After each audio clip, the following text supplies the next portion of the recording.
Hey savvy investors! Welcome to another episode of the Investing Iguana, the show where I, Iggy, your friendly and fabulous host, help you navigate the jungle of personal finance, investing, and retirement planning. Today we're going to talk about one of the hottest stocks in the market right now, Sea Ltd, or SE for short. Sea Ltd is a Singapore-based company that operates three core businesses: Garena, a digital entertainment platform that offers online games and esports; Shopee, an e-commerce platform that connects buyers and sellers across Southeast Asia and Taiwan; and SeaMoney, a digital financial services provider that offers mobile wallets, payment processing, credit solutions, and other financial products. Sea Ltd has been on a tear lately, with its share price soaring more than 450% in the past year, as the pandemic boosted the demand for its online services. However, the stock took a dive of 29% after its latest earnings report, which missed analysts' expectations on both revenue and earnings per share. So what went wrong for Sea Ltd, and what does the future hold for this fintech giant? Let's find out. First, let's look at the numbers. Sea Ltd reported revenue of $3.1 billion for the first quarter of 2023, up 53% year over year, but below the consensus estimate of $3.26 billion. The company also reported a net loss of $422 million, or 54 cents per share, compared to a net loss of $281 million, or 36 cents per share, a year ago. Analysts were expecting a loss of 65 cents per share. The main reason for the revenue miss was the underperformance of its e-commerce business, Shopee, which saw its revenue grow by only 37% year over year to $2.1 billion, while its adjusted EBITDA, earnings before interest, taxes, depreciation, and amortization, dropped by 29% to $150 million.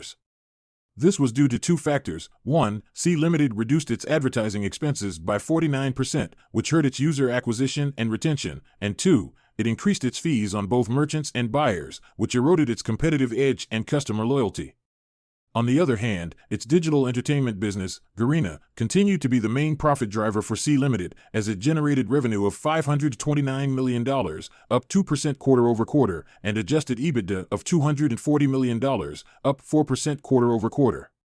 This was mainly driven by the popularity of its flagship game, Free Fire, which was the highest-grossing mobile game in Southeast Asia and Latin America in the first quarter. Free Fire also saw its active user base grow by 11% quarter over quarter to 550 million users, and its paying user base grow by 15% quarter over quarter to 80 million users.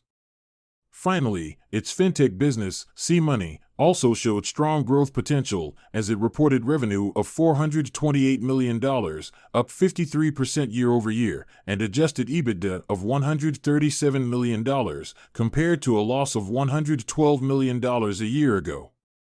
This was driven by an increase in both the number of loans originated and the average loan size. SeaMoney also benefited from the rising adoption of digital financial services in Southeast Asia, as it processed more than $4 billion worth of total payment volume in the first quarter. So what does this mean for Sea Ltd's future prospects? Well, there are some positive signs and some challenges ahead.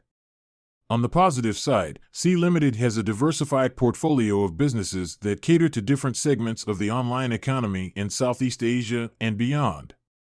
It also has a loyal and engaged user base that spends a lot of time and money on its platforms. It also has a strong balance sheet with $6.2 billion in cash and equivalents as of March 31st. On the other hand, Sea Ltd faces some headwinds that could hamper its growth and profitability. One is the increasing competition from other players in the e-commerce and fintech sectors, such as Lazada, owned by Alibaba, Tokopedia, which recently merged with Gojek, Grab, which is going public via SPAC, and Razer, which also offers gaming and fintech services. Another is the regulatory uncertainty that could affect its operations in different markets.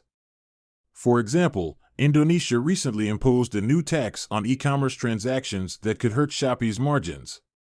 And finally, there is the risk that Sea Ltd could lose its focus and discipline as it expands into new areas such as food delivery, with Shopee Food, live streaming, with Shopee Live, and artificial intelligence, with Sea AI Lab. So what's our verdict on Sea Ltd? Well, we think that it's still a compelling fintech story with a lot of growth potential in one of the most dynamic regions in the world. However, we also think that it's not a stock for the faint-hearted or short-term investors.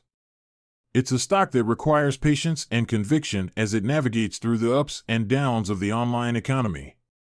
It's a stock that you need to do your own research and due diligence before investing in. And it's a stock that you need to monitor closely and adjust your expectations accordingly. Well, folks, that's a wrap. If this video tickled your finance bone and left you richer in knowledge, go on and hit that like button with the same vigor you'd use to grab a discounted item off a store shelf. It's the secret handshake that tells us you enjoyed the journey. And hey, it's a free way to vote for more finance-savvy content. While you're here, why not subscribe and become a member of the Iguana Club? We promise, no initiation rituals or secret handshakes, just solid financial wisdom delivered straight to your screen. It's like having a money mentor in your pocket. Oh, and believe me, we're just getting warmed up. We've got a goldmine of finance wizardry coming your way. Ever wondered about the nitty-gritty of investment strategies? Or perhaps how to tame the beast called the stock market? Well, consider us your financial GPS. You're a part of the Investing Iguana family now. And every like, share, and subscribe is like a high five that keeps us going. It's like caffeine for our creativity, and we sure do love our coffee. So, thanks for sticking around. Remember, the road to wealth is paved with informed decisions. Stay curious, keep learning, and let's grow together. See you in the next video for another exciting episode of Finance Fun. Adios, amigos.